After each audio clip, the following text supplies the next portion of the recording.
en uno o dos renglones de qué trata su invención.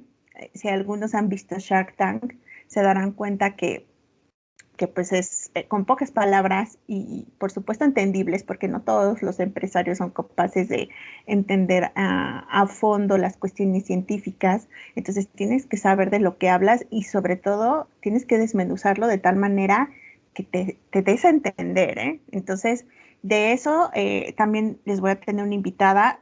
La sesión de hoy es marco regulatorio que van a ver conmigo, sobre todo pues para que repasemos esta parte que seguro vieron en legislación.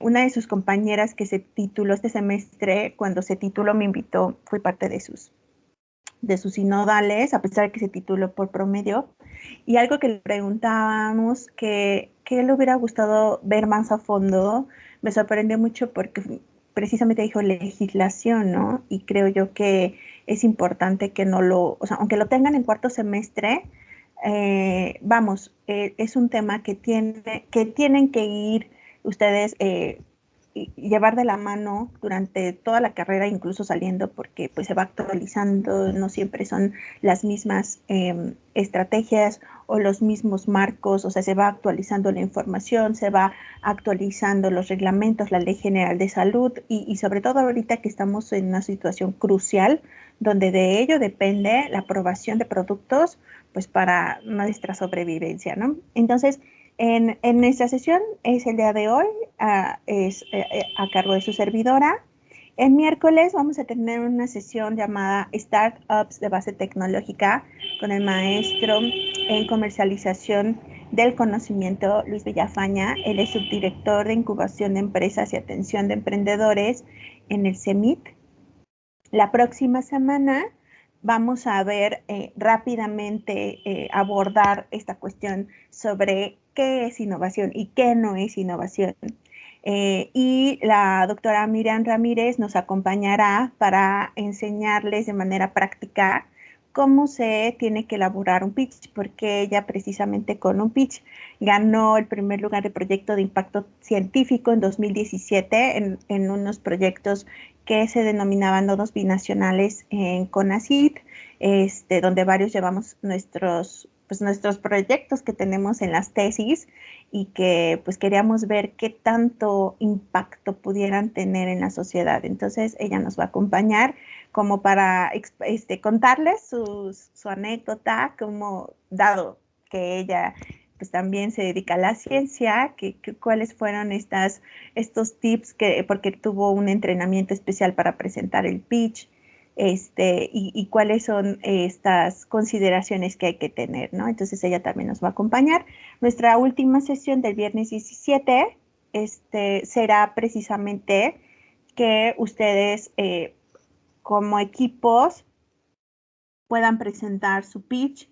Pueden ser equipos de 2 o de 3 máximo, o sea, porque también quisiera que no dejáramos de lado el seguir, pues por supuesto, fomentando el trabajo en equipo, porque ciertamente, pues por más buenas ideas que tengamos, pues requerimos unos de otros y es importante, pues, que ustedes aprendan a trabajar en equipo, incluso para emprender, ¿no? Entonces es una buena estrategia y es un buen ejercicio.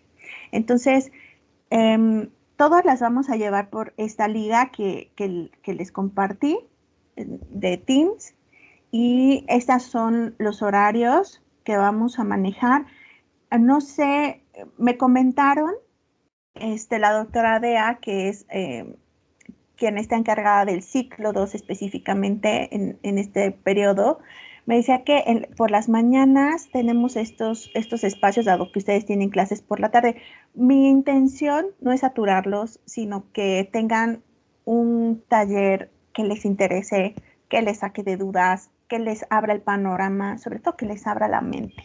Entonces, la idea es esa, no, tampoco quiero que me den el super proyecto de tesis, no es una tesis, es solamente un resumen.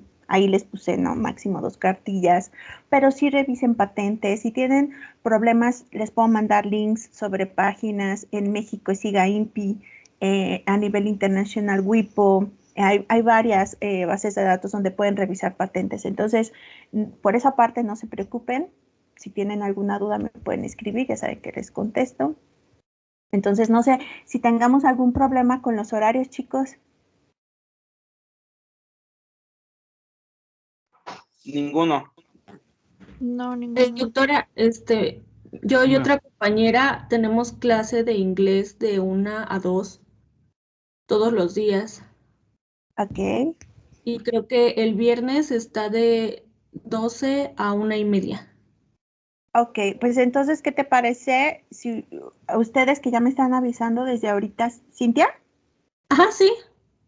Sí te reconocí. Ahorita que me están avisando, pues de una vez ajustamos, pues tú eres de Acevedo, ¿no? Entonces, pues ustedes pasarían, o sea, los pitch son cortos, no crean que nos vamos a echar 4 horas, ¿eh? Por supuesto Ok. que no. Entonces, lo más probable es que les toque pasar en este intervalo de las 12 para que ya estén liberadas a la 1 que tienen su clase, ¿no? Espero yo. Ok, me parece muy bien. Sí, o sea, solamente sería esa cuestión del viernes. Se los puso un poco más tarde, o sea, lo podemos recorrer un poquito más temprano, pues que yo tengo seminario los viernes de grupo, entonces, pues la razón de ponérselas a las 12 es eso, ¿no? Que, que no me sienta yo como que se me entrecruce o que se alargue el seminario, llegue tarde con ustedes, entonces por esa razón se los puse un poquito más tarde que lo común de las horas que manejé durante las demás sesiones. Pero si nada más es Cintia, la única que me ha comentado esto, ¿alguien más? Soy yo y Carol Denise. Ajá, también. Ok, pues yo creo que puedes, o sea, si hacen equipos, lo más probable es que no les afecte en términos de que a la 1 ya puedan tomar sus clases. Lo cual no me parece mal, o sea, yo creo que es bastante importante que, no sé si ya les hicieron su plática de ciclo, supongo que sí. El inglés es fundamental, podrán tener la tesis, podrán tener las prácticas, podrán tener el servicio liberado, pero si no aprueban el inglés, que es el coco de la mayoría, no van a poder titularse y por cuestión de superación personal, pues también deben de manejar el inglés, créanme. Maestra, Entonces, ¿puedo aprovechar ahorita que menciona esto del inglés para mencionarle algo adelante, a mis Luis. compañeros? Claro, claro. Compañeros, hace un rato me habló el doctor Jesús Rivera. Me pide que por favor el formulario que mandó la maestra Dea para acerca del inglés, pues lo llenen y pues que no pase de esta semana, porque vamos a agendar una reunión con el doctor para aclarar todas las dudas respecto al inglés y las estrategias que se deben de tomar. Bueno, pues solo para avisarles. Gracias, Luna. Gracias, Luis. Pues muy bien. Eso es importante que lo tengan en mente, muchachos, ¿eh? Qué bueno que ya lo están poniendo manos a la obra desde ahorita, porque si no después, se tardan todavía otro año alcanzando el nivel. Entonces, bueno, ya estamos, bueno, tengo a 27 en esta sesión. Déjenlo. Ya ven mi presentación, ¿verdad, chicos? Sí, doctora. Sí. Perfecto. Ok. Pues bueno, como les comentaba, en esta sesión vamos a ver de manera muy general, porque por supuesto ustedes ya llevaron este curso, sobre medicamentos y sobre todo me gusta mucho hacer este énfasis sobre lo que los separa en términos regulatorios con productos como los productos milagro, que evidentemente han sido nuestro dolor de cabeza en aspectos regulatorios durante muchos años, pero ahora más que nunca hemos visto cuál ha sido el impacto de no tener claro, no solo en la población, sino en los mismos prestadores de servicios del área de la salud, porque muchos hacen recomendaciones, o sea, he visto médicos recomendando dióxido de cloro, he visto enfermeras recomendando suplementos que no tienen sentido, bueno, nutriólogos, ¿no? yo doy toxicología y farmacología a estudiantes de nutrición y me preguntaban, ¿no? Y se los saco a la luz porque me parece un tema fundamental, que si les puedo dar un curso sobre prescripción de medicamentos del deporte. Y se me hizo bastante curioso esa petición, porque yo sé que si alguien es muy socorrido para ese tipo de productos son los nutriólogos. Y les comentaba, a ver, ustedes chicos, que ya llevaron legislación farmacéutica, los nutriólogos o los farmacéuticos podríamos prescribir medicamentos. Olvídense de que el uso en deportistas, ¿podemos prescribir hoy por hoy en México? No se puede. No. Podemos sugerir, pero prescribir no.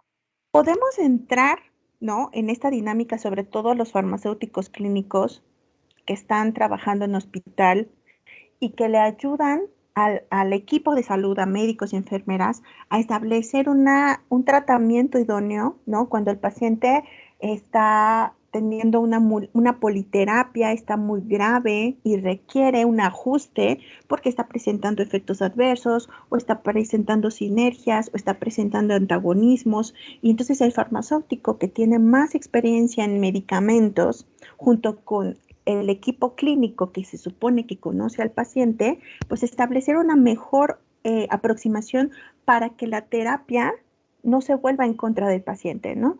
Pero ciertamente hoy por hoy la Ley General de Salud nos dice en el artículo 28 bis que no podemos prescribir.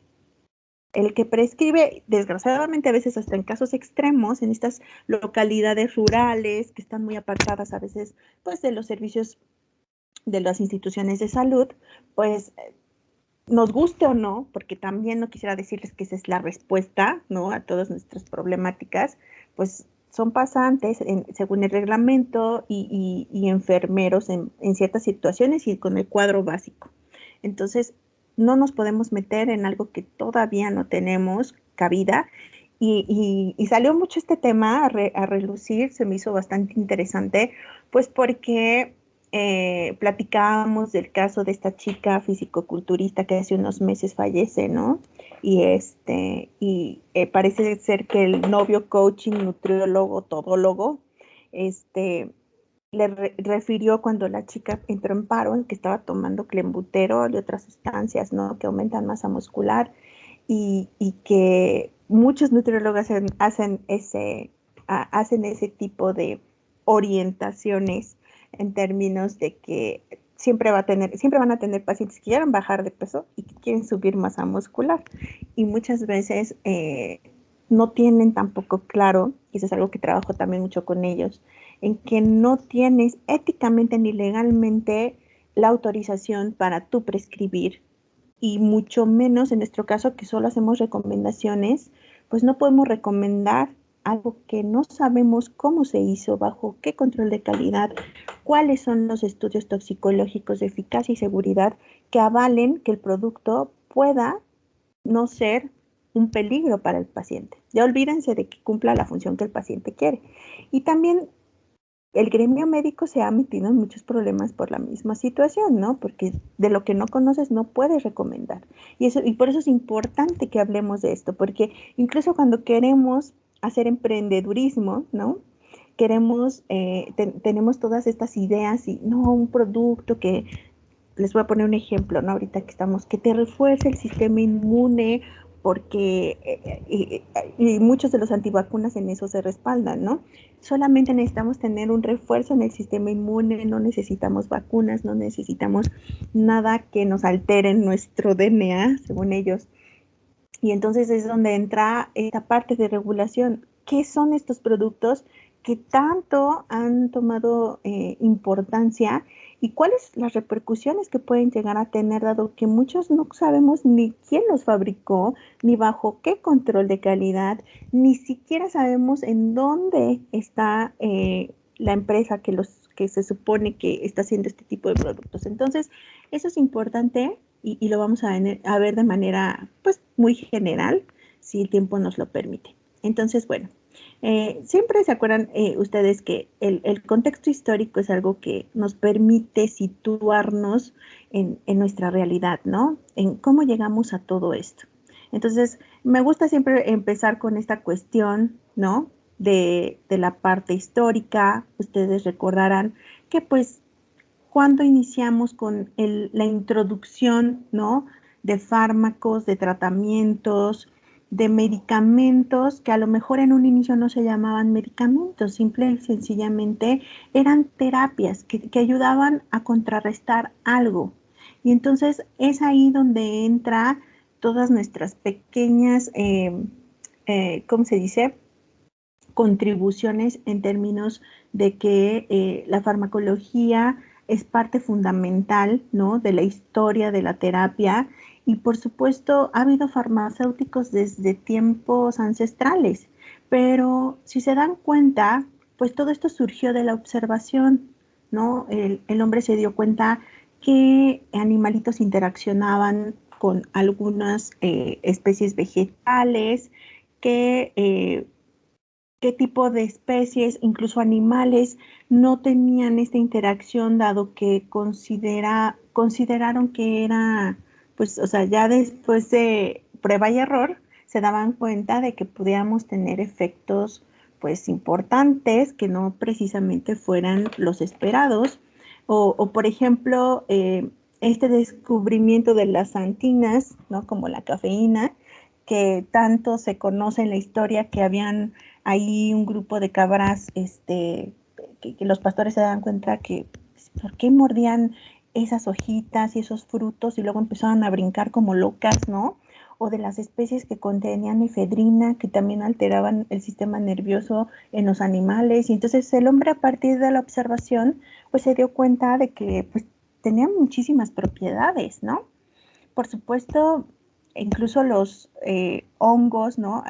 A lo largo de la historia, ya que sabías, por ejemplo, que la tropa belladona tenía alcaloides sumamente potentes, a veces tenemos historias de intentos o asesinatos, ¿no? En el caso de los envenenadores desde los egipcios, dado que ellos incluso tenían este documento tan importante que estaba desde hace 1500 años antes de Cristo, el papiro de Ebers, que se puede considerar como el primer texto médico de los que más documentados están, incluyen más de 800 plantas medicinales. Entonces, es importante ver que en la naturaleza, desde tiempos ancestrales, tenemos los mejores tratamientos, pero también los mejores venenos, ¿no? Las famosísimas setas de la muerte, si algunos las conocen, son estas del género Amanita phalloides, y no es el típico hongo rojo como de los pitufos que todo el mundo identificamos como que no se come. Al contrario, pues la Amanita phalloides es una seta que parece comestible y precisamente ese es uno de los grandes peligros, pues porque pues, las personas que llegan a consumirla por error, al combinarla con las setas comestibles, pueden derivar en un daño hepático mortal, que a veces en el mejor de los casos solo un trasplante que puede solucionar, ¿no? Entonces es importante que nosotros veamos todos estos antecedentes en términos de cuáles pueden ser nuestras perspectivas, ¿no? Según nuestras propias historias, ¿no?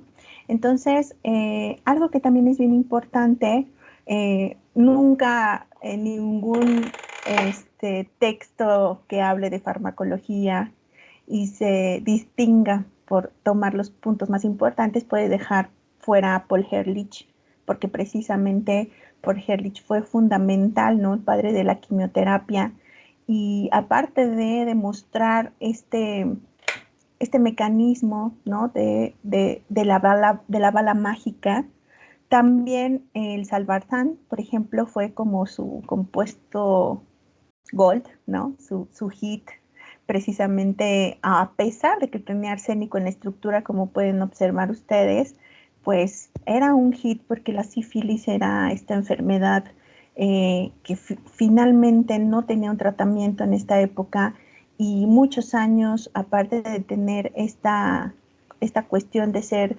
sumamente mortal y generar tantos efectos, tantas laceraciones físicas, los pacientes eran discriminados porque pues cómo se contagiaron, ¿no? No era como la lepra, ¿no? Que pues bueno, alguien se te acercaba, te contagió de lepra y pues te mandaban a la isla de los olvidados, no sé si alguien ha visto incluso versículos de la Biblia, y no pasaba de ahí, no te olvidaban, pero no eras pecador. Pero en la sífilis, aparte de todo, tenías el pecado en la frente y luego la frente se te caía nada más de la sífilis, ¿no? Porque muchas laceraciones eran muy evidentes, aparte del daño a nivel del sistema nervioso. Entonces es importante, este es como uno de los de los hallazgos más importantes, porque pues con este 606, dado que el 605, 604, el 603 se seguían muriendo sus animalitos, pues en este famosísimo compuesto Salvarsan, pues ya tuvo un representativo efecto donde pues ya no tenía esta muerte, ¿no? Y pues dado que los pacientes los trataban con vapores de mercurio, pues digamos que entre lo menos tóxico era lo menos dañino, ¿no? Entonces, no podemos dejar de mencionar a Fleming, ustedes ya saben, pero por supuesto, aquí me gusta mucho la historia de Fleming porque todo el mundo le atribuye, ¿no? Que a él le debemos las penicilinas, pero a ciencia cierta no es así del todo, ¿no? Porque Fleming era el típico hombre de laboratorio que ahí quería seguir, ¿no? Y tan es así que las fotos que buscamos del famoso Fleming y de la historia que se sabe de él, pues él estaba encerrado a gusto en su laboratorio, se iba de vacaciones, le crecieron los honguitos, vio a los de inhibición, dijo, ok, esto está interesante, nadie le quita el mérito de haber sido muy observador y aparte de eso tuvo otros hallazgos, pero ciertamente, pues así que él se moviera para que se produjera en gran escala, no, y tal vez era lo correcto. Tal vez no era la persona indicada para buscar apoyos y para buscar que la penicilina se pudiera producir a gran escala, ¿no, muchachos? Que eso es algo que ahorita que estamos en este taller, yo creo que es algo que tenemos que tomar mucho en cuenta, ¿no? ¿Cuáles son nuestras aptitudes, ¿no? Si somos, vamos, en términos, somos farmacéuticos, pero algunos farmacéuticos seguro están más orientados a la parte de investigación, son muy curiosos, ¿no? Porque eso es algo que tienes que tener, o sí, ser curioso y querer saber más acerca de las cosas, pero muchas veces el ser curioso no significa que tú tengas esta capacidad pues de negociar, que eso es algo súper importante, ¿no? Si tú quieres emprender, si tú quieres aterrizar un producto, ¿no? En el mercado, pues requieres otras habilidades que a lo mejor no son tu fuerte y por eso es que tenemos que hacer equipos, ¿no? Y en este caso, de esta producción a gran escala de las penicilinas, pues Florey y Chain, pues fueron fundamentales, ¿no? Porque evidentemente, a lo mejor, para quienes no lo sepan, ellos estuvieron buscando estos apoyos, ¿no? Se acercaron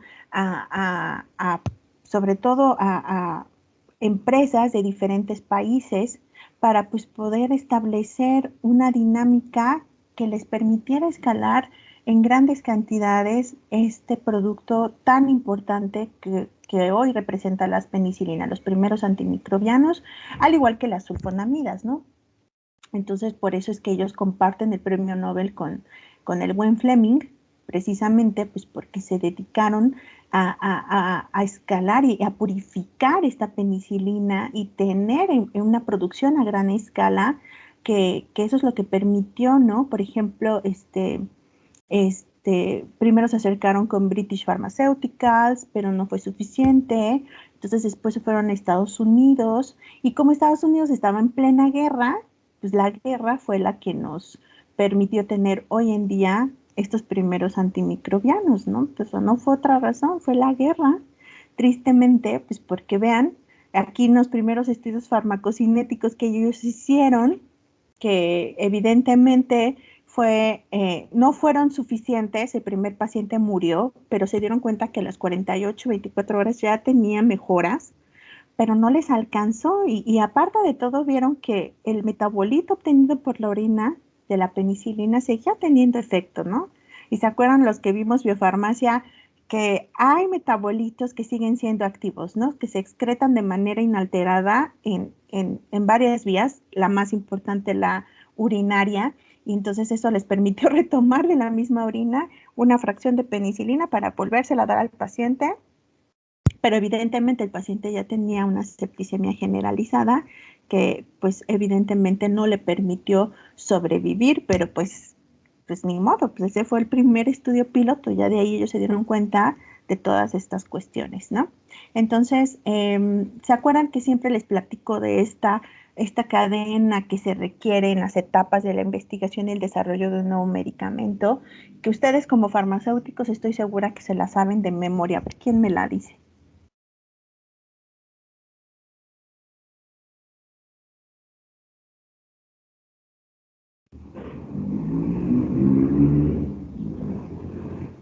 No se peleen.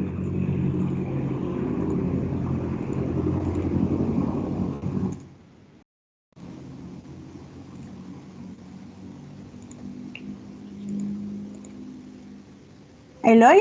A ver, Eloy. Comenzando desde el descubrimiento del fármaco. Sí. Así a grandes rasgos, pero Pues explícanos. en esta se someten, bueno, se tiene un descubrimiento de un fármaco, puede ser de origen natural, como dice en la imagen, biotecnológico o de síntesis orgánica, que algún laboratorio, alguna universidad descubrió y tiene un potencial para hacer un nuevo medicamento para un fin comercial.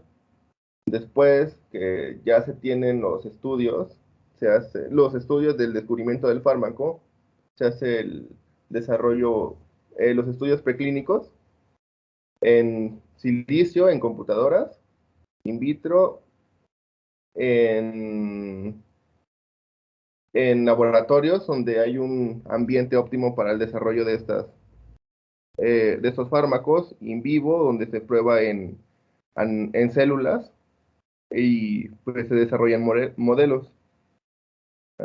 ¿Sigo? Sí. ¿O alguien le Pues, quiere ayudar a Eloy? No sé. Pero si no, tú sigue, Eloy.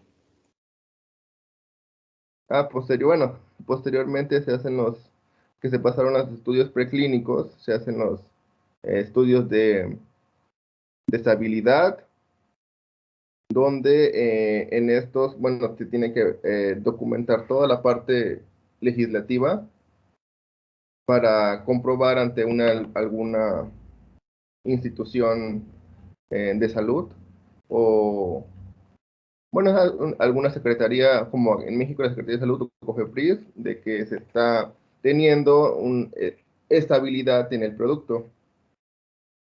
Y bueno, se hace mediante pruebas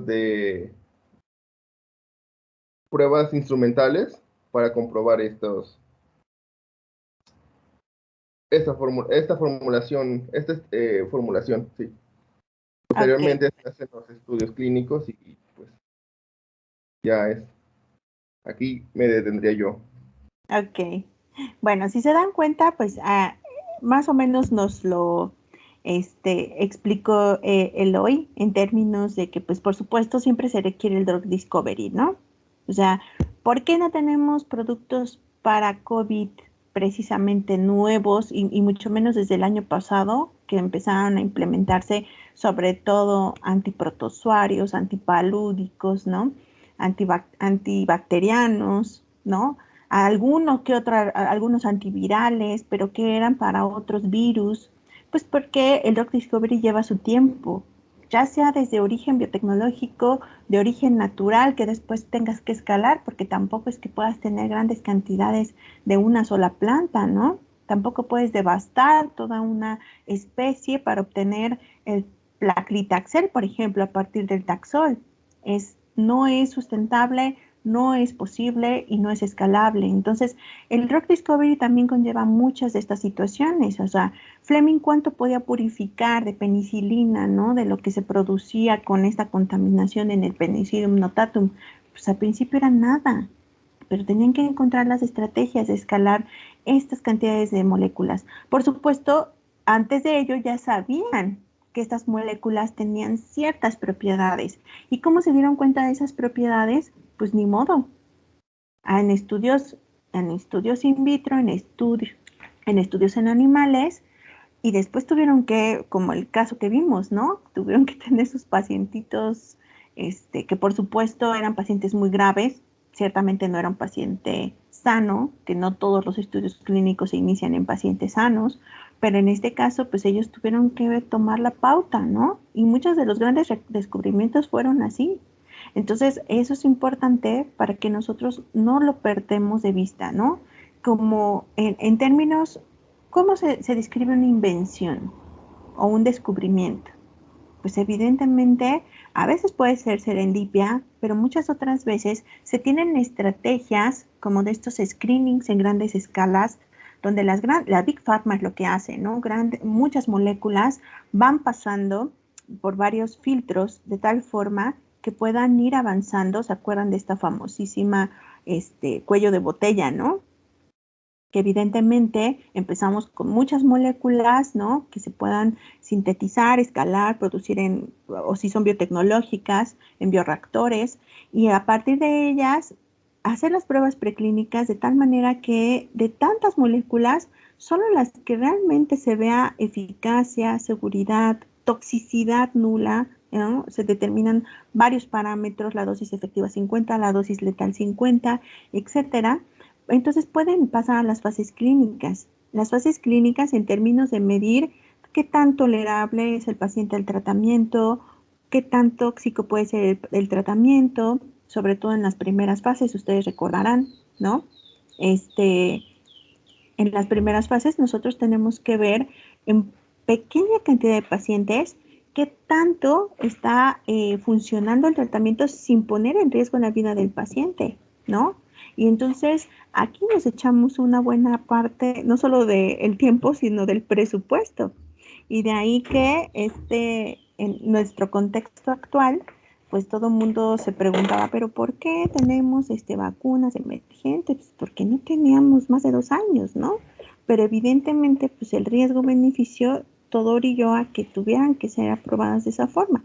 Entonces, aquí lo que nosotros observamos es eso, es esta parte tan importante donde tienes que ver cuáles son tus posibilidades con estas moléculas que ya pueden ser small molecules o macromoléculas, sobre todo en los biotecnológicos.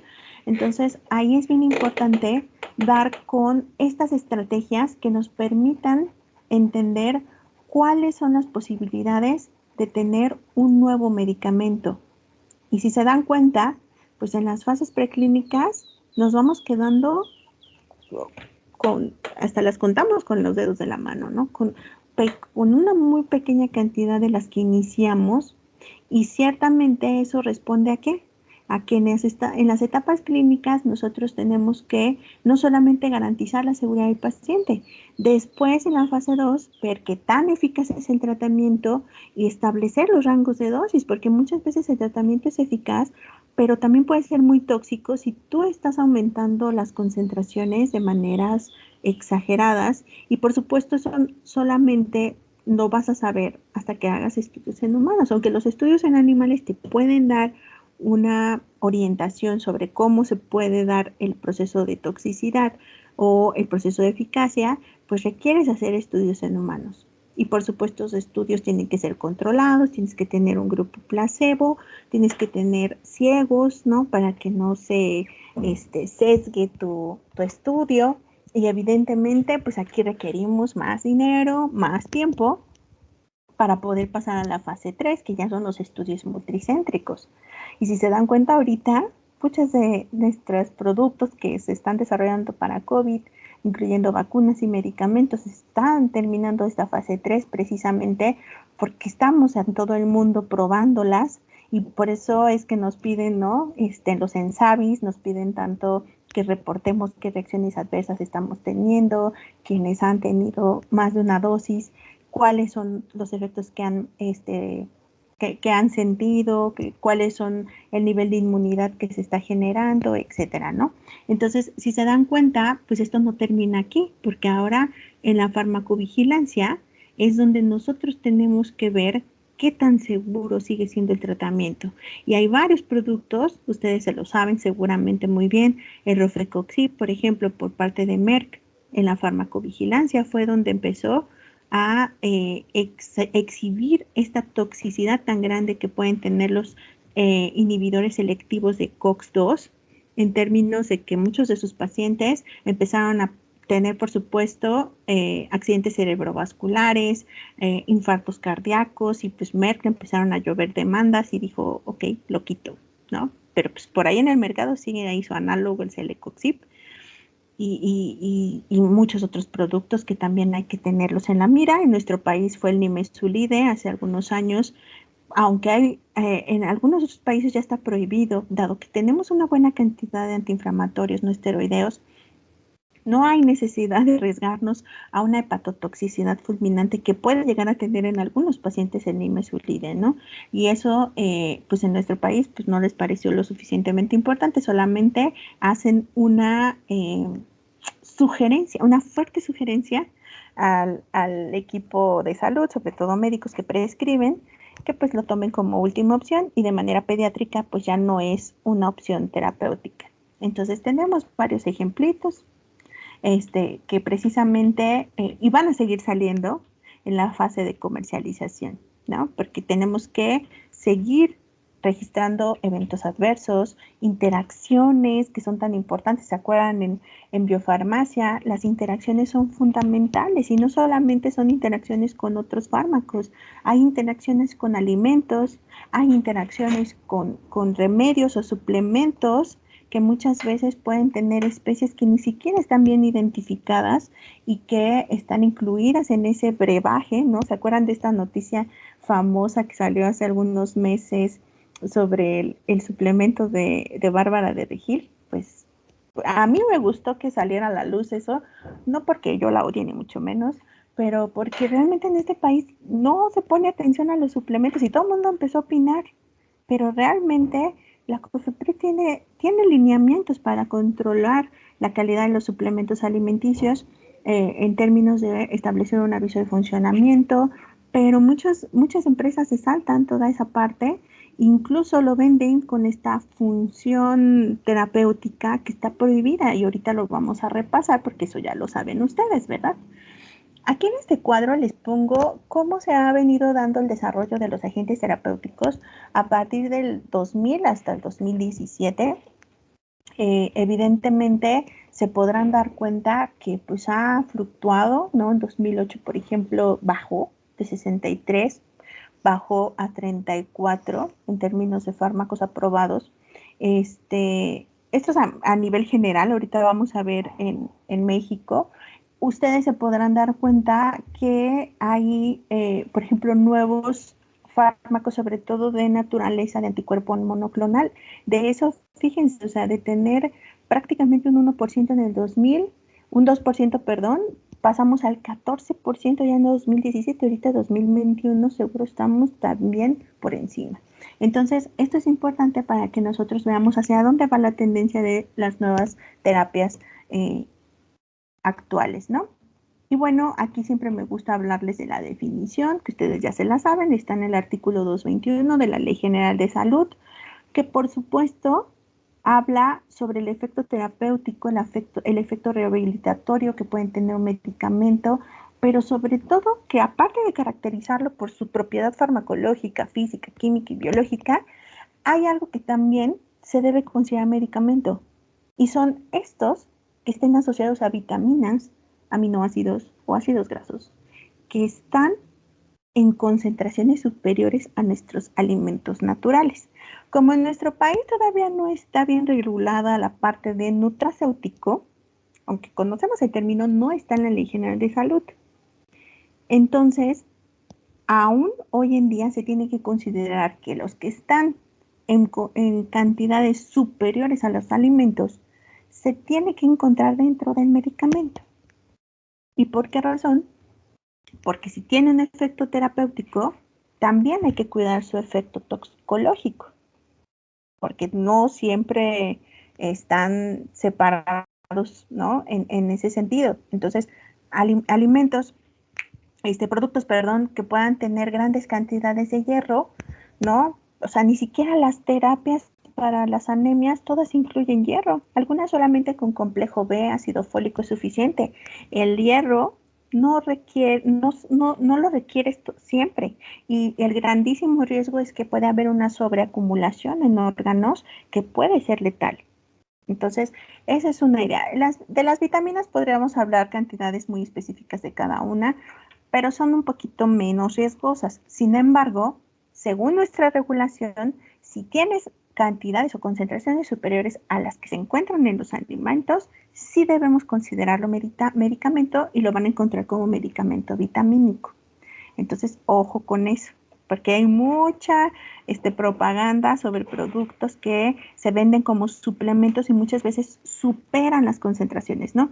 Algo que recuerdo del escándalo del producto de Bárbara de Regil fue que no alcanzaba las concentraciones de las proteicas y que debe de tener un suplemento, ¿no? Ahí creo que les quedaba de ver, pero el tener también de más ciertos componentes vitamínicos o minerales pueden conllevar ciertos riesgos, incluso tienes que considerarlos en las interacciones si tu paciente está tomando otros medicamentos.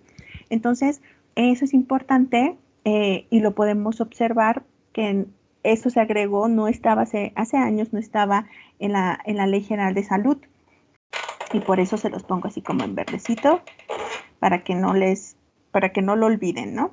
En esta parte, pues nada más es recordarles que teníamos esta diferencia en términos de la denominación distintiva y la denominación genérica, que ustedes ya se saben súper bien. Evidentemente, el fármaco, pues aquí sí en nuestra regulación se hacen más hincapié, me gusta un poquito más el origen que se marca en la definición de fármaco que en la de medicamento, porque en medicamentos solamente habla de origen natural o sintético y en fármacos sí habla incluso del origen biotecnológico. Y eso es fundamental, vieron la tendencia que tenemos sobre todo con ejemplos como los anticuerpos monoclonales. Entonces, ¿cuál es la gran diferencia? Pues no tenemos forma farmacéutica. Y eso es fundamental que ustedes como farmacéuticos, futuros farmacéuticos lo tienen, creo yo, completamente claro. Entonces, esto de la denominación genérica hace años surgió a partir de esta necesidad de dejar de vender marcas, ¿no? Sobre todo en países pues, que el PIB no es precisamente nuestro fuerte, tenemos muchos problemas en términos de la accesibilidad y de la compra de productos de esta magnitud. Y entonces los médicos dejaron de prescribir marcas, sí podían sugerirte una marca en específico, pero era la obligación, se instauró que se tenía que prescribir el nombre genérico que responde al principio activo. Y entonces empezó el boom de los genéricos, sobre todo en países como Colombia, sobre todo México y otros, donde las empresas nacionales pues se dieron a la tarea de producir una mayor cantidad de genéricos, pues dándole respuesta a la población en términos de tener una mejor gama de opciones para poder tener terapias accesibles. Aquí hay una cuestión bien interesante, porque por un lado podríamos decir que tuvimos un retroceso en términos de innovación, ¿no? Porque es caro y ustedes recordarán, ¿no? Acá en esta cadenita que les pongo, pues para que tú llegues hasta tu forma farmacéutica ya llamada medicamento, pues pasan varios años y pasan varios de millones, ¿no? Acá les ponía en dólares, pues porque evidentemente aquí estamos hablando de la cuestión según FDA, lo que reporta FDA, pero ciertamente es sumamente costoso y requieres mucho tiempo. Y si tú ya patentaste el proceso o la propiedad, o si es una molécula nueva, patentaste la molécula, o si tienes un extracto vegetal estandarizado y nadie ha descubierto que es un extracto que sirva para la hipertensión o para disminuir los niveles de glucemia en sangre o qué sé yo, eso también se puede patentar. Sin embargo, porque las plantas no se patentan, son algunas cuestiones que ustedes tienen que conocer, ¿no? O sea, la planta no la fabricaste tú. Pero, por ejemplo, ¿no? Tenemos esta otra parte de las cuestiones de hacer cambios, ¿no? De los transgénicos, y ahí entran empresas muy controversiales como Monsanto. Pero bueno, en términos sencillos, evidentemente todo este tiempo y todo el dinero que gastaste hasta llegar a este punto tiene que estar regulado en términos de que terminas, sacas tu producto al mercado y tienes que tener hasta 20 años, que aquí ya se te pasaron algunos, ¿no? Ya te gastaste algunos. Y luego si empezaste la patenta desde etapas muy tempranas, por supuesto las patentes pueden ser de distintas cuestiones, tanto del efecto como de la formulación, ¿no? La formulación también se puede patentar, etcétera. Eso también te limita el tiempo en que tú lo puedes comercializar. Por supuesto, evidentemente eso te garantiza que en algún punto que se libere la patente, que ya la empresa ya no puede seguir siendo exclusiva, la única que puede producir este producto. Entonces, las empresas que se dedican a la producción de genéricos pueden hacer un producto genérico que ya no va a requerir estudios clínicos. Si hablamos de small molecules, ustedes recordarán, ¿los biotecnológicos requieren estudios clínicos, chicos?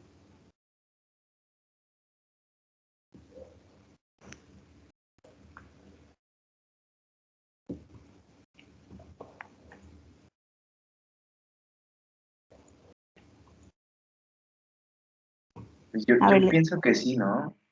O sea, como todo medicamento tiene que pasar por este proceso. Y creo yo que por ser un biotecnológico, con más razón. así es, Luis. Y los genéricos biotecnológicos también se los piden, a diferencia de los no biotecnológicos que solamente hacen estos estudios farmacocinéticos. ¿Se acuerdan de biofarmacia, no? Que si haces estudios en pacientes, pero para ver cuánta concentración de tu fármaco hay en sangre, cuáles pudieran haber tenido de interferencias en términos de la unión a proteínas plasmáticas, que si el paciente tiene daño renal, cuánto se está eliminando por riñón, cuánto por heces, etcétera. Ese tipo de estudios sí se hacen en genéricos, ¿no? Pero en genéricos biotecnológicos, entre mejor caracterizada esté la molécula, menos estudios clínicos les van a pedir, pero sí se los piden, ¿no? Entonces, eso es algo de lo que nos tiene que quedar claro para poder seguir hablando de este tipo de condiciones, ¿no? Entonces, aquí les, bueno, esta es la clasificación general que tienen en su Ley General de Salud sobre los productos que consideramos nosotros medicamentos en nuestro país, ¿no? Y si ustedes recordarán que algunos se denominan magistrales, oficinales o de especialidades farmacéuticas según su preparación. Y por su naturaleza los tenemos agrupados en alopáticos, homeopáticos y herbolarios. Y cada uno lo definen según su preparación, según lo que está marcado en su propia farmacopea. Y hoy por hoy, ¿quién me puede decir cuál es la diferencia entre estos?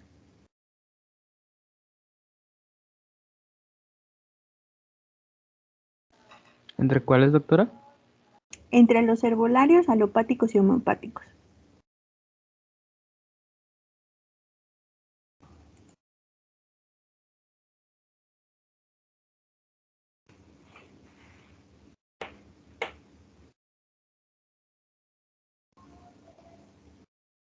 Bueno, no recuerdo muy bien, pero según yo los alopáticos eran los que, pues, de los que tenemos toda esta regulación, ¿no? Que están, creo que por Secretaría de Salud. Homeopáticos, eh, que no tenían, ¿cómo decirlo? No sé, yo creo, pues en su empaque todas estas especificaciones que nos dijo usted, ¿no? Creo que ese era un punto. Y los herbolarios que provienen de plantas, pero estos sí ya como tal, sí están caracterizados, no tanto como los homeopáticos, creo. No estoy muy seguro. Ok, Jesús. Por eso que me da gusto que hayamos tomado como esta charla como punto de inicio, porque evidentemente si está en nuestra legislación, los tienen que regular sí o sí. ¿Sí, chicos? O sea, por supuesto, hay muchos farmacólogos, muchos médicos alopáticos que no consideran que los productos homeopáticos representen una alternativa terapéutica.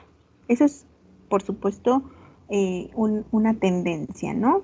Sobre todo por la manera en que son establecidos, que lo similar cura lo similar. O sea que son sustancias que pueden ser minerales, pueden ser plantas, pueden ser incluso extractos de insectos, ¿no? Que puedan generar como una sintomatología similar a la enfermedad y que al dinamizarse, que no es más que una dilución, tengan un efecto para poder disminuir síntomas de ciertas enfermedades. ¿Sí me explico? Pero lo tiene nuestra regulación, lo tiene la Ley General de Salud y por supuesto que existe farmacopea herbolaria alopática, que es la FEUM, y farmacopea homeopática. Y por supuesto la farmacopea homeopática ustedes van a encontrar pues varios ejemplos de cómo se preparan algunos de estos productos, ¿no? Por ejemplo, el Politécnico sí tiene la carrera de médico homeópata, en especial es toda es todo un área y se van a dar cuenta que las monografías de la farmacopea homeopática pues no se parecen a las de la alopática, que es la FEUM, pero sí te dice qué partes se utilizan, cómo se llama la especie, por ejemplo, hablando de plantas, sí te dice con qué cantidad de material vegetal hay que trabajar, cuánto utilizar de alcohol, cómo hacer las dinamizaciones, que son las diluciones, de algunas especies vegetales, ¿no? Por ejemplo, hay alguna que es una esponja marina, como Bob Esponja, ¿no? Y te dice cómo se prepara, se seca la esponja, se genera unas diluciones, etcétera. O sea, hay muchos preparados, pero sí están reconocidos, al menos por nuestra regulación, sí están reconocidos. Lo que sí es que en la definición que viene en la Ley General de Salud, pues no va más allá, sino que te dice que viene descrito según su farmacopea. Y sí hay farmacopea, ustedes métanse a la página de la FEUM y van a encontrar que pueden comprar la FEUM alopática, aunque no la llamamos como tal, no le ponemos alopática, pero está la homeopática y está la farmacopea herbolaria. Entonces, por eso están precisamente por su naturaleza categorizados en el artículo 224 de la Ley General de Salud. O sea, sí están permitidos. No podríamos decir que un medicamento homeopático que cumplió con el control que está marcado en su farmacopea según nuestra regulación sería un producto milagro. Sí se considera un medicamento homeopático. Por supuesto, no es un producto que te vaya a tratar enfermedades como cáncer, bueno, virus, cuestiones así, pero conozco, por ejemplo, incluso investigadores que cuando les dio COVID, sí se trataron con productos homeopáticos, dado que todavía no tenemos un medicamento, no un gold estándar contra el COVID, y mucho tiene que ver con la respuesta inmune, pero pues lo que sí debes de hacer es que si crees en la homeopatía, te acerques a un médico homeópata bien regulado, que tenga su cédula en orden, que realmente haya estudiado esa parte y que el producto sea original, ¿no? Porque hay muchos otros que venden productos pues sin ninguna regulación y se hacen decir que son homeopáticos. Entonces, bueno, ahí les digo, muchos no lo consideran una terapia como tal, se lo atribuyen al efecto placebo, que el efecto placebo ustedes recordarán que pues tiene una razón de ser, ¿no? Porque hay una condición fundamental en la parte psicológica para poder también contrarrestar ciertas enfermedades, ¿no? Entonces, pues las endorfinas no están de adorno, las citocinas proinflamatorias que se producen cuando estamos en depresión, cuando estamos inmunosuprimidos, son una realidad y por supuesto esa cuestión mental se tiene siempre que considerar, ¿no? Entonces, esto nada más para que se acordaran que podemos tener incluso medicamentos herbolarios, pero no son los únicos productos. En nuestro país, con esta necesidad tan grande de regular, dado que tenemos toda una herencia de medicina tradicional muy fuerte que desgraciadamente se ha perdido, está el código Badiano, pero evidentemente con los años se ha perdido en muchos lugares, incluso se ha tratado no solo de robar, sino de hacer uso, de explotar el uso que le dan algunas especies vegetales y quedarse el crédito las grandes empresas farmacéuticas. Y esto me viene a la cabeza ahorita que recordé que ya un investigador, luego les paso el dato, logró patentar el uso de una planta junto con la comunidad donde crece la planta y donde se sabe de este uso medicinal. Entonces, creo yo que eso es como una buena señal de que sí se pueden hacer las cosas en conjunto, porque incluso los estudios etnomédicos a lo mejor no se consideran como tan escrupulosos como un estudio clínico, pero no significa que no sea información valiosa, que no sea información consolidada, que al contrario se tiene que retomar, se tiene que comprobar que sí tiene el efecto dado, pero no quitarles el mérito a la comunidad, ¿no? Y eso lo vemos hasta en cuestiones de trajes típicos de ropa, ¿no han visto estas noticias donde las grandes marcas, ¿no? Que Michael Kors y no sé qué, ya tenían ahí sus prendas muy, según ellos, muy originales, y no son más que una copia de lo que tenemos en algunos pueblos indígenas. Entonces, en la parte de la salud también tenemos muchas cuestiones que no son tan éticas y que se tienen que hablar y se tienen que, de cierta manera, darle crédito a quien realmente, de quien tomamos todo este contexto para desarrollar un nuevo medicamento, ¿no? Entonces, eso es importante porque hay muchas críticas a la parte de la industria farmacéutica. Por supuesto, siempre va a haber un interés por tener nuevos medicamentos. Por supuesto, siempre vamos a tener enfermedades, ahorita lo estamos viendo, ¿no? Que van emergiendo y que van necesitando nuevos tratamientos. Y muchos de estos medicamentos, por supuesto, son productos de la investigación, tanto en laboratorios a nivel mundial, en laboratorios de universidades, laboratorios subsidiados, laboratorios privados, pero muchos de estos, los costos no siempre son controlados, ¿no?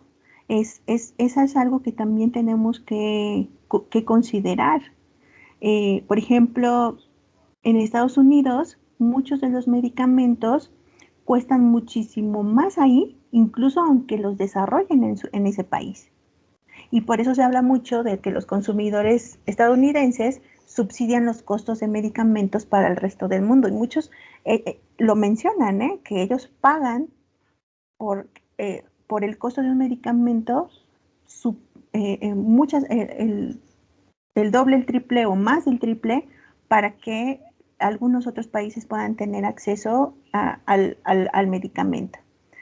Por supuesto, ellos tienen un sistema de salud privado, ¿no? Que evidentemente responde a esta necesidad de que si tienes ciertos... Si tú tienes cierto salario, tienes que comprarte un seguro y ese seguro te va a cubrir ciertas enfermedades, pero llega a un tope y siempre tienes que pagar como un porcentaje de ese tope y etcétera, ¿no? Pero en ese sentido, esto es consecuencia de cómo se fijan los costos de cada uno de estos productos. En principio, ustedes recordarán nuestra cadena pues, para recuperar las inversiones, pero en algún punto también hay cuestiones que, aunque ya haya recuperado la inversión, muchas empresas, sobre todo, han sido cuestionadas en la Big Pharma porque quieren alargar el tiempo, por ejemplo, de patentamiento, pues para poder tener un enriquecimiento muchísimo mayor. Entonces, pues de ahí vienen y de ahí salen muchas de estas teorías conspiratorias, que no todas son ciertas y no todas son falsas, Entonces, eso es importante que nosotros lo conozcamos. Por ejemplo, en el caso de fármacos que son para el cáncer, los antineoplásicos, esos son de los fármacos que más han incrementado sus costos a lo largo de los años y es una situación también que pues ha causado un gran desasosiego a nivel de la población, sobre todo pues porque el cáncer, pues digo, ahorita estamos preocupados por el COVID, pero sigue siendo una de las principales causas de muerte a nivel mundial y no respeta el PIB, o sea, países de bajo desarrollo económico como países de alto desarrollo económico siguen teniendo altas cifras de cáncer. Por supuesto, varía el tipo de cáncer dependiendo de las cuestiones socioculturales, ecológicas, económicas involucradas, ¿no? En países tercermundistas, obviamente, cáncer de mama, porque no hay un buen seguimiento en términos preventivos, o el cáncer cervicuterino, si tienes 10 hijos y tuviste un esposo, no me quiero ver feminazi ni mucho menos, pero es un contexto cultural de nuestro país. Tuviste un esposo que pues, a todo el mundo le hacía caso, pues seguro te contagiaste del virus de papiloma y desgraciadamente el virus del papiloma que no genera estas verruguitas son las que más predisposición a cáncer generan, ¿no? Y si no tuviste un chequeo, un Papua Nicolau a tiempo, obviamente esto va a alzar las cifras de cáncer cervicuterino en países como en México. Entonces, esos son contextos que no podemos olvidar. Y bueno, ustedes recordarán que tenemos un marco jurídico y este marco jurídico nos permite tener estas prioridades entre, pues, cuáles son estos documentos oficiales que nos ayudan a regular, ¿no? Desde el artículo 4 de la salud, que está en nuestra Constitución Política, pasando por la Ley General de Salud, el Reglamento de Insumos, nuestras normas. A ver, díganme ustedes, ya que están en octavo semestre, ¿qué normas son importantes en términos de regulación de medicamentos, muchachos? ¿Quién me dice?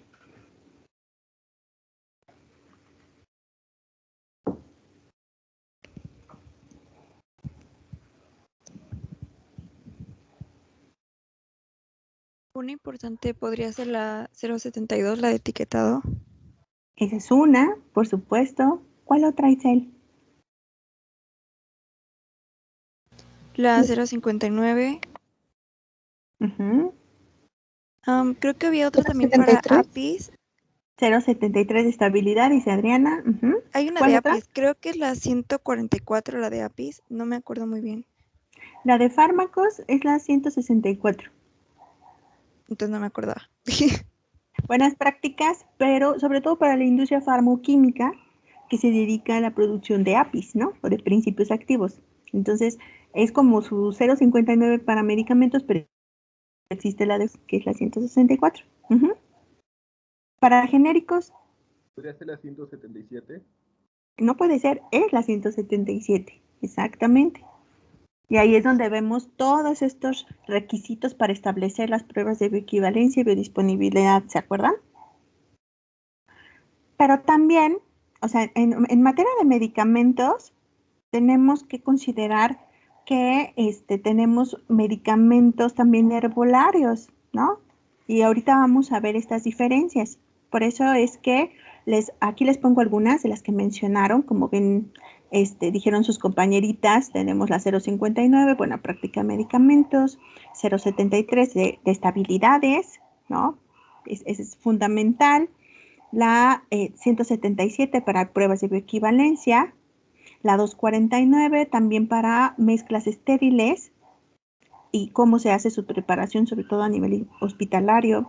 La 257, esta es una que es de las más recientes en términos de que solamente estaba de manera emergente hace algunos años. Y si se dan cuenta, en 2014 ya se implementó como formalmente en materia de medicamentos biotecnológicos. Pero no solo tenemos ese tipo de productos. ¿Se acuerdan que yo les decía? Nuestra regulación que buscaba, tenemos muchos productos milagro, pues ¿qué vamos a hacer? La gente cree en las plantas. Y si creen las plantas y las empresas no quieren invertir en un medicamento herbolario porque es más caro y requiere más estudios, muy a la par de lo que un medicamento alopático, pues se instauró esta figura del remedio herbolario que pueden encontrar precisamente en el Reglamento de Insumos para la Salud, en el artículo 88. Y no todos los países tienen esta figura. en una plática con gente de la USP hace como un año y cacho, se me hizo muy curioso, yo les decía, ¿y ustedes cómo ven la situación en Estados Unidos? Y ahorita que fui a Estados Unidos, precisamente me di cuenta que también tienen un desbarajuste, ¿eh? Por supuesto que también tienen un desbarajuste. Tienen, por supuesto, los dietary supplements, pero los dietary supplements siguen siendo controversiales porque, aunque en el marbete no dice que tienen un uso terapéutico, en los comerciales sí los siguen vendiendo. O sea, estaba viendo, no les miento, era un comercial de la doctora Polo, esa doctora de caso cerrado, en un canal como latino, pero de Estados Unidos, que estaba vendiendo un producto para disminuir el dolor articular y que la respuesta inmune. Y yo dije, ah, caray, qué maravilla, ¿qué es eso? Y en la marca, ¿no? $40. Estamos hablando como de 800 pesos. Y ya cuando la busqué, porque me llamó la atención, me puse a buscar la marca. Y dije, ok, son omegas. Me quedé así como con Dorito Gulp. O sea, 800 pesos por omegas. ¿Es en serio? O sea, en una tienda de productos orgánicos, porque también hay tiendas, ¿no? Y las de productos orgánicos tienen muchos productos que incluyen suplementos alimenticios, pero son más costosos porque se supone que son orgánicos. Ahí encontré de oferta, porque estaban rebajados, unos omegas grado farmacéutico, porque, pues sí, si vas a consumir omegas, sí que sean de grado farmacéutico. No por otra razón, más que porque si tú los extraes, por ejemplo, de pescado, ¿no? Pues los pescados tienen altas cantidades de metales pesados, ¿no? Por la gran contaminación que está en el mar. Incluso las especies vegetales, dependiendo en dónde hagas los cultivos, también tienes que cuidar esa parte, ¿no? Entonces, es importante decirles que me costó, ya rebajado, $8. Estamos hablando como de 160 pesos. Entonces, dije, también aquí tienen un desastre. Y la gente de la USP me lo confirmó, que sí, que de hecho ellos consideran que nosotros al tener más de estas, ay, permítame, ¿me prestan mi cargador? Es que ya no tengo batería. Es que se me está acabando la batería. ¿Sí me escuchan? Sí, Sí, sí se maestra, la escucha. escuchamos. Ah, ok. Espero ahorita conectarlo porque se me va a acabar la batería. Entonces les decía que sí, en nuestro país sí tenemos esta figura de los remedios herbolarios, que al menos reconoce el reglamento de insumo para la salud. ¿Con qué finalidad? Pues ponerle mayor rigurosidad, gracias, ponerle mayor rigurosidad a los productos derivados de plantas medicinales que se utilizan en nuestro país por su conocimiento etnomédico o el conocimiento popular de ciertas comunidades. Entonces, el remedio herbolario no se considera medicamento, no es medicamento, pero sí es un preparado que tiene cierta calidad. ¿Y esto por qué? Se supone que ellos tienen que garantizar que si tú sacas al mercado un remedio herbolario, no puedes tener sustancias estupefacientes y psicotrópicas. ¿Y eso en qué nos puso en jaque pues desde el año pasado que se quiso instaurar esta legalización de la marihuana? No sé si ustedes se enteraron, pero COFEPRIS había autorizado casi 30 productos, entre ellos hasta suplementos, ni siquiera remedios, hasta suplementos alimenticios con contenido de cannabis. Y entonces, pues por más que digas que no tengas menos del 1% de THC, pues el CBD tiene efecto psicotrópico o tiene efecto en sistema nervioso, sino porque se utiliza para pacientes que tienen convulsiones. O tú le vas a echar ácido valproico, que es como de los más conocidos anticonvulsivos, se lo vas a echar a un remedio, se lo vas a dar a tu familia como si nada. Yo no, ustedes. No, pues no. ¿Sí lo ven? Entonces, el No, yo remedio, no. eso es lo que les digo, o sea, hay que tener cuidado, ¿no? Si algo tiene un uso terapéutico, también puede tener un efecto adverso. Y eso es importante, por eso los remedios no pueden tener estupefacientes ni sustancias psicotrópicas. Tampoco deben estar asociados a fármacos. Con todo y todo que el remedio herbolario sí puede tener en su propaganda que tenga un uso para cierta sintomatología. ¿Sí me explico? A diferencia del suplemento, que ese ni eso puede tener en su marbete. El suplemento, ¿qué tiene que decir? Es solamente un producto que nos va a ayudar a incrementar la ingesta dietética. O si te falta algún componente en tu dieta que está incluido en ese suplemento, te ayuda a complementarlo. Punto final. Pero ¿por qué tenemos más suplementos alimenticios que remedios herbolarios? Porque en el suplemento alimenticio también puedes poner plantas, podemos tener extractos vegetales, podemos tener concentrados de frutas, vitaminas, minerales, y nada más requieres un aviso de funcionamiento, ni siquiera tiene costo. Solamente tienes que cumplir con el aviso de funcionamiento. Y los que no cumplen ni con el aviso de funcionamiento están vendiendo un producto apócrifo. No está dentro de la regulación y de eso son de lo que estamos llenos en términos de productos milagro. Y ahorita se los enseño. Ahorita me regreso. Bueno, está muy adelante. Ahorita se los enseño algunos ejemplos. Entonces, eso es bien importante que nos quede claro desde ahorita, ¿no? Tenemos distintos productos, pero ciertamente en la parte de publicidad, por ejemplo, algunos sí cumplen con esta parte del aviso de funcionamiento, pero ¿qué hacen las grandes empresas? Y es mucho de lo que hace Herbalife, es mucho de lo que hacen estas grandes empresas que se dedican a los suplementos. Lo que hacen es en la propaganda, en las pirámides, en catálogos, hacen alusión, ¿no? Con imágenes, porque no lo pueden escribir como tal, o de palabra en palabra, el promotor te dice, no, mira, es que este tiene un componente que te va a ayudar con la diabetes y que te va a ayudar con el colesterol y qué sé yo. Entonces, ese es un problema que se ha venido dando y de hecho ya hay estudios de la toxicidad de muchos de esos productos. ¿Y a qué se debe también? A que puedan tener sustancias que puedan tener un efecto incluso psicotrópico, que puedan estar alterando esta inhibición del apetito, por ejemplo, y que también puedan ser algunos metales pesados incluidos en las plantas medicinales. Muchas de ellas no se sabe ciencia cierta, o sea, tienes que tener un certificado de tu materia prima para tú garantizar que el extracto es fidedigno, y a veces no es suficiente con un estudio taxonómico. Yo me fui a aprender técnicas de DNA, de barcoding, que son el código genético, para que tú a partir de un extracto, o sea, tú extraes el DNA de la planta, amplificas ciertas regiones de primers que son muy específicos en ciertas especies, y entonces mandas a secuenciar, y entonces tú garantizas que esa secuencia te está diciendo que esa planta sí es la que estás diciendo. ¿Y ustedes creen que se van a poner a invertir? Muchos no lo hacen, ni siquiera tienen el certificado taxonómico de que se trata de la especie fulana.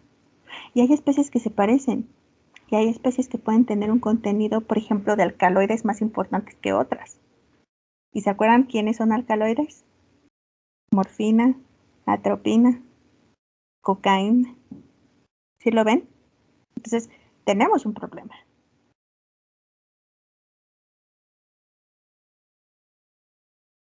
Esto es a partir de lo que les decía de la patente, ¿no? ¿Por qué necesitamos para comercializar un medicamento una patente?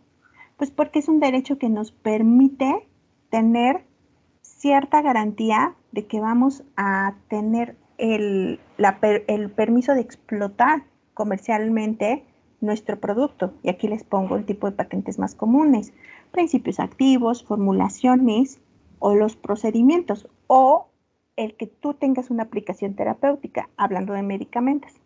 Por supuesto, lo que les decía, pues hay algunas empresas, ¿no?, que se las gastan pues para alargar su tiempo de patente y que sus competidores pues no les ganen el mercado en cuanto venza la siguiente, pero son casos muy específicos y nos vamos a llevar mucho tiempo.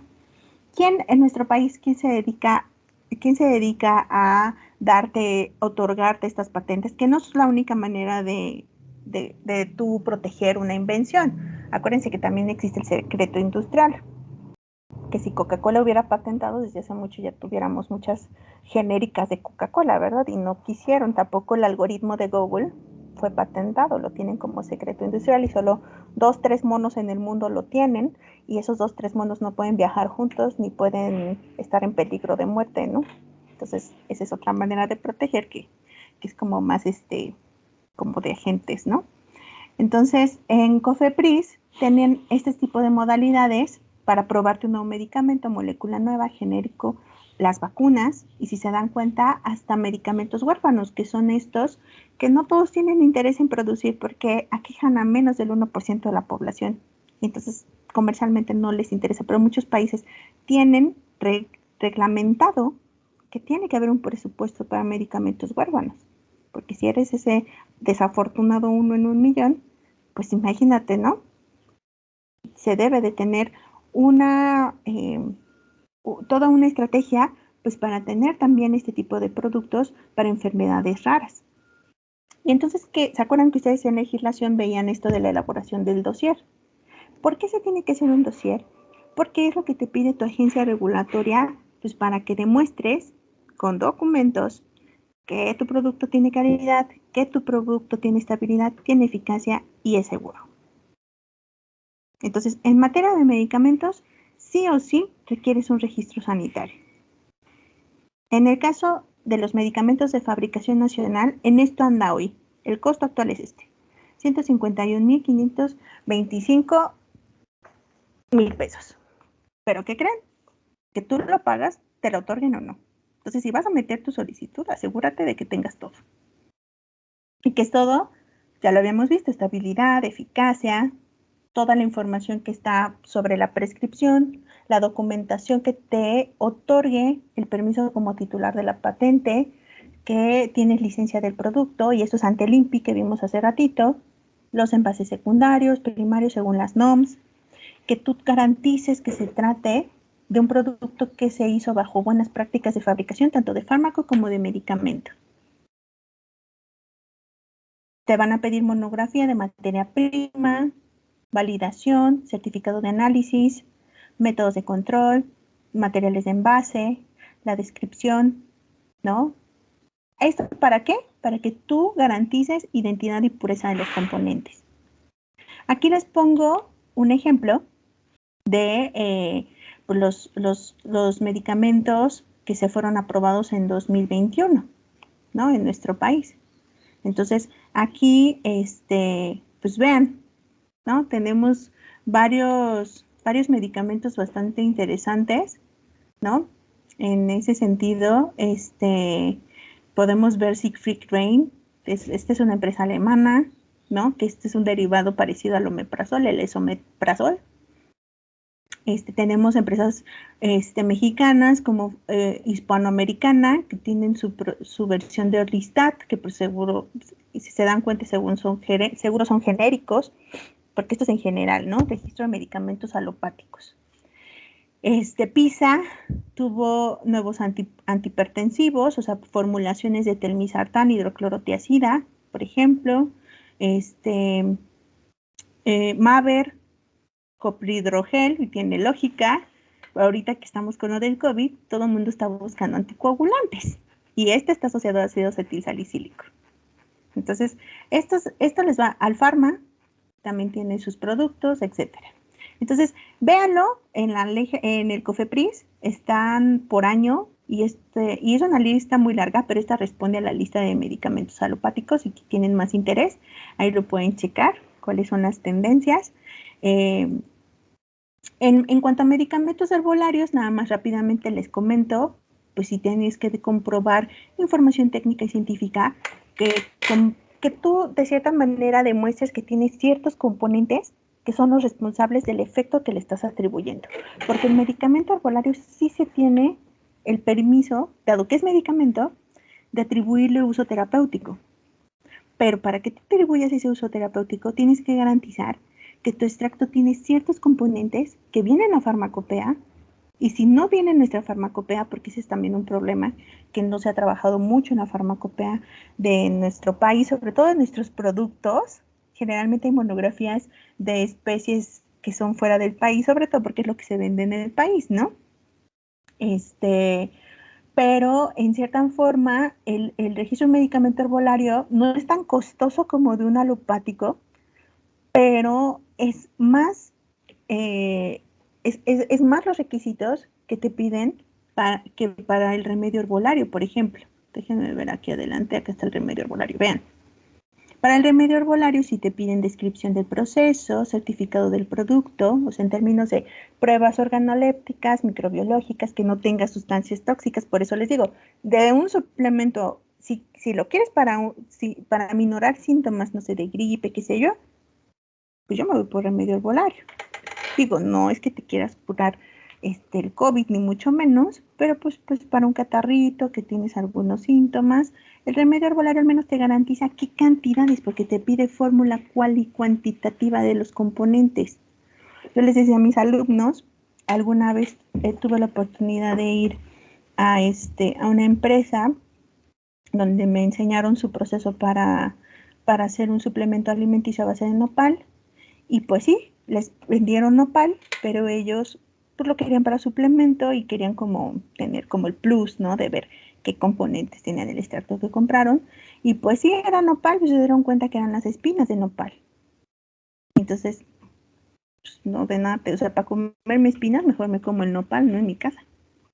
Y esa es una de las grandes cuestiones que se tienen en los suplementos. No te dice exactamente de qué parte es de la especie, ni qué cantidad tiene. Y eso es algo bien importante. Si no, nada más estás tomando basura. ¿Sí me explico? Entonces, eso es bien importante. Los remedios herbolarios tienen sus buenas prácticas en términos de los establecimientos que se dedican a hacer estos remedios herbolarios. Lo pueden encontrar en la norma 248. ¿Sí? Entonces, vean, en el medicamento herbolario sí te piden mucha cuestión en términos de demostrar estabilidad del producto. Porque también tienes que demostrar cuánto tiempo va a durar y bajo qué condiciones hay que cuidar, hay que guardarlo, y las indicaciones terapéuticas, porque ese sí tiene uso terapéutico, aparte de la descripción de la fabricación del medicamento. Entonces, eso sí requieren registro. En el caso del remedio herbolario, no te dan un registro, te dan una clave alfanumérica. Este es de un producto, este es del doctor Simi, que sí es remedio herbolario, y vean, te dice que tiene eucalipto, que tiene gordolobo y mirra, pero te dice qué cantidades. Esto ni de broma lo encuentran en el suplemento. En el suplemento solo te dice qué tiene, pero no te dice las cantidades. Aquí está la parte de suplementos. Solo requieren un aviso de funcionamiento la empresa. Y en el aviso de funcionamiento van y se supone que tienen que supervisar, no tiene costo, solamente requiere ciertas revisiones por parte de otra autoridad, en este caso COFEPRIS, y si tienes alguna irregularidad, pues te clausuran.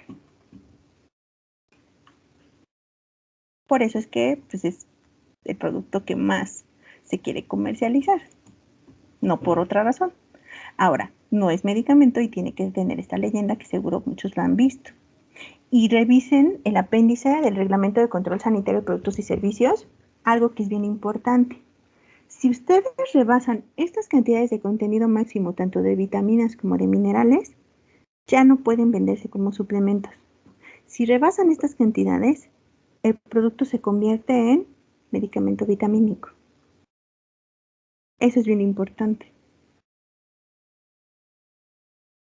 ¿Y qué te piden? Obviamente que digas el nombre de lo que contiene, obvio.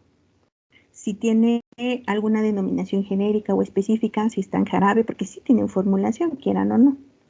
¿Y cuál es la intención de uso? Que no significa leyenda de uso terapéutico. ¿Sí lo ven? Porque su función es única, exclusivamente complementar la ingesta dietética y proteica y de fibra, por decir un ejemplo. Entonces, a eso se refiere. Por ejemplo, clorhidrato de tiamina, 100 miligramos, de los cuales 10 miligramos corresponden a tiamina. O en el caso de plantas, tienes que decir qué parte, porque pues tú puedes decir, ay, no, esto tiene nopal, y como les ponía ese ejemplo, ¿no? Pues que descubrieron que les vendieron extracto de puras espinas. Que por supuesto, pues ¿qué valor dietético puede tener? Entonces, tienen que incluir eso y el nombre científico con el nombre común, pues porque tampoco es que vaya a tener un uso terapéutico. Pero en el caso de suplementos tampoco pueden tener. Hay un acuerdo desde hace muchos años donde hay plantas que son sumamente tóxicas y esas plantas tampoco pueden ir en los suplementos alimenticios. ¿Por qué razón? Porque pueden ser un peligro, ¿no? Vean, Atropa belladona está en esta lista de plantas prohibidas, es un acuerdo para que no se utilicen ni en tés, ni infusiones, ni en aceites vegetales comestibles, y esto incluye suplementos alimenticios. Esto nada más es un pedacito, pues si lo quieren revisar, aquí está la liga completa. Entonces es importante que se sepa que hay plantas, vamos, hasta el epazote. El epazote tiene escaridol. El aceite de epazote no se puede dar para uso comestible. Sumamente tóxico. Te desparasita, pero también te puede llevar al otro lado, a ver la luz, ¿no? Entonces hay que tener cuidado con eso. Por supuesto, los suplementos no pueden tener tampoco fármacos, que es lo que muchas veces se ha visto en suplementos adulterados, que tienen fármacos porque lo utilizas que para que la disfunción eréctil, ¿no? Hay una famosa pastilla negra, adulta creo se llama, ¿no? Y decían que era mejor que el Viagra, y pues tenía sildenafil, yo no sé dónde se sacaban eso, pero lo estaban comercializando y eso está prohibido. Y después lo encontré y estaba en los avisos de productos adulterados de Cofepris. Procaína, efedrina, yombina, germanio, ni hormonas, porque acuérdense que las hormonas también representan un riesgo. Entonces, en materia de publicidad, pues durante muchos años tuvimos incluso grandes empresas que, híjole, se afanaron de los primeros lugares en multas por Cofepris, y pues entre ellas estaba Genomalab, ustedes no me dejarán mentir, ¿no? Que evidentemente inducían a la automedicación y muchos de los productos les atribuían efectos terapéuticos. Y entonces eso está prohibido, y lo que hacían era pagar sus multas porque pues les redituaba bastante bien, incluso con las multas que le pagaban a Cofepris.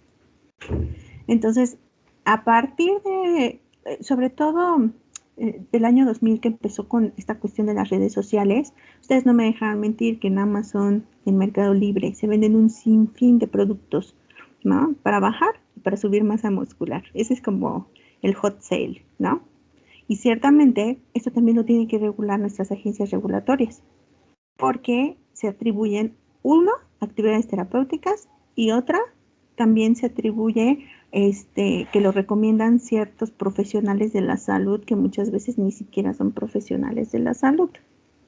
Entonces hay que tener mucho cuidado con este tipo de productos porque se consideran irregulares y pues bueno, no se dan abasto entre dispositivos, medicamentos y suplementos alimenticios. Bueno, estos son algunos ejemplos que pueden encontrar sobre alertas sanitarias, ¿no? Sobre producto. Así lo pueden encontrar. Si tienen duda de algún producto, búsquenlo. A lo mejor tiene su alerta sanitaria. Vean. Decía un amigo, si sirve más que para dos cosas, no sirve para ninguna. Y bueno, aquí hasta, pues para quitarte lo feo, pues mejor hazte una cirugía, ¿no? Hay sustancias que pueden ser adulterantes en ese sentido, que puedan repercutir en términos de que sustituyan un principio activo por otro o que tenga riesgos contaminantes. ¿Se acuerdan de PISA y el escándalo que tenía con este fármaco para el cáncer? Entonces, el asunto es que puedes también tener, por ejemplo, en todos los fármacos inyectables, los parenterales, si llegas a tener pirógenos, puede ser un riesgo para pacientes inmunocomprometidos, y entonces eso también es una adulteración en tu medicamento, ese riesgo biológico. Químicos, ¿se acuerdan de las famosas nitrosaminas que encontraron en los sartanes? ¿Se acuerdan? En la ranitidina. Pues son contaminantes químicos que también pueden generar adulteración en un medicamento. Me decían mis alumnos de medicina en aquel entonces, ¿cómo el losartán ya se volvió cancerígeno? Yo no, pues el losartán no, pero las nitrosaminas que se generaron en la síntesis del losartán sí. y se lo compraron a China, no es que le eche tierra, pero se lo compraron a China, entonces ellos gastaron menos en su producción de síntesis, pero también se les pasaron algunas sustancias de importancia que son impurezas y que pueden ser potencialmente cancerígenas, y que lo son. Entonces hay que tener cuidado también con esto. Y bueno, aquí les pongo solo unos ejemplos de alertas sanitarias actuales, sobre todo algunas en términos de falsificación de aplicación de vacunas, ¿no? Que ahorita estamos con eso. Espero que estén vacunados todos ustedes. Comercialización ilegal, incluso de algunas, aquí en el caso de AstraZeneca, y entren, van a ver que hay un montón, ¿no? Sobre todo ahorita hay de ivermectina, hay de muchos productos relacionados a todo este show del COVID. El año pasado FDA sacó primero la advertencia para el dióxido de cloro, ya después de unos meses sacó la advertencia COFEPRIS, pero pues ya es demasiado tarde, la gente es necia y aunque tengan 1000 advertencias se siguen tomando lo que les da el vecino. Entonces, a nivel de resumen, según lo que nos decía Confucio, fíjense, antes de Cristo, los nuevos tratamientos se consideren beneficiosos no significa que los antiguos fueran ineficaces, pero si nuestros honorables y loables antepasados no se hubieran recuperado de sus dolencias, pues no estaríamos aquí hoy, ¿no? Entonces es una frase bastante interesante. No hagamos menos toda nuestra información de medicina tradicional, más bien hay que enriquecerla, hay que contribuir, hay que seguir avanzando, ¿no? Dándole el crédito a quien lo tiene, y por supuesto, pues la ciencia siempre va a tener aciertos y desaciertos, pero evidentemente nuestra obligación como farmacéuticos es evaluar y estar inmiscuidos en esta cadena que incluye garantizar calidad, seguridad y eficacia en los distintos niveles de la producción y en la generación de un nuevo medicamento, ¿no? Entonces es importante que nosotros no perdamos de vista ello, y si estamos interesados en en incursionar, ¿no? En que se hagan productos de calidad, porque es una tristeza que allá afuera las personas que no tienen un solo conocimiento, ¿no? Ahí tienen a la famosa esta chica Bárbara, con quién sabe quién salió, pero no saben no tuven ni idea ni de qué la acusaban, ¿no? Pues tienen sus productos y la gente lo compra, y pues las personas que saben, que se dedican a esto, pues ahí están, ¿no? Detrás de un escritorio, a veces solo con buenas ideas que nunca salen a la luz. Entonces, este es así como nuestra plática, como para que recuerden esta parte regulatoria y pues vayan trabajando en alguna idea. Yo espero que... ¿Tenemos alguna duda o comentario, chicos?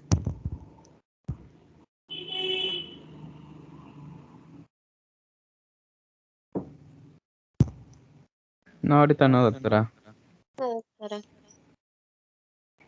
Entonces, con esto, váyanse generando ideas, vayan viendo qué equipos, acuérdense de 2 y 3 personas, pues como para que vean qué productos les gustaría a ustedes desarrollar, o servicio asociado de base tecnológica, que eso también es bien interesante.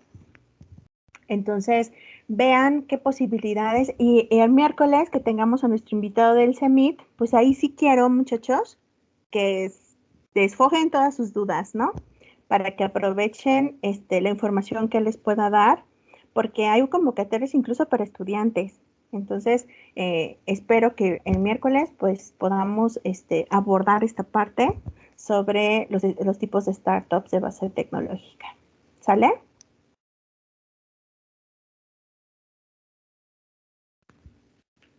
Sí, maestra.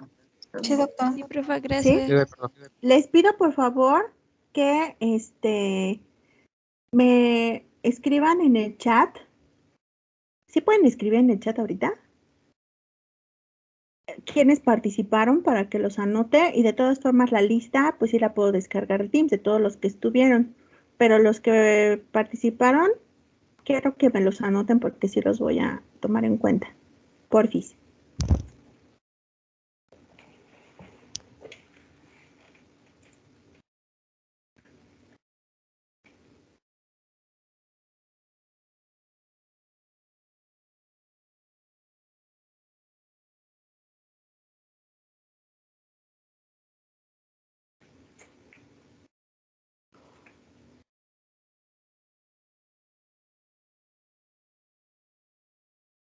Listo, maestra. Gracias. Pues si ya no tenemos dudas, nos vemos el miércoles, chicos. Que pasen excelente inicio de semana. Gracias, doctora, que le vaya bien. Gracias, profesora. Hasta luego. Gracias, doctora. Hasta luego. Bye, cuídense.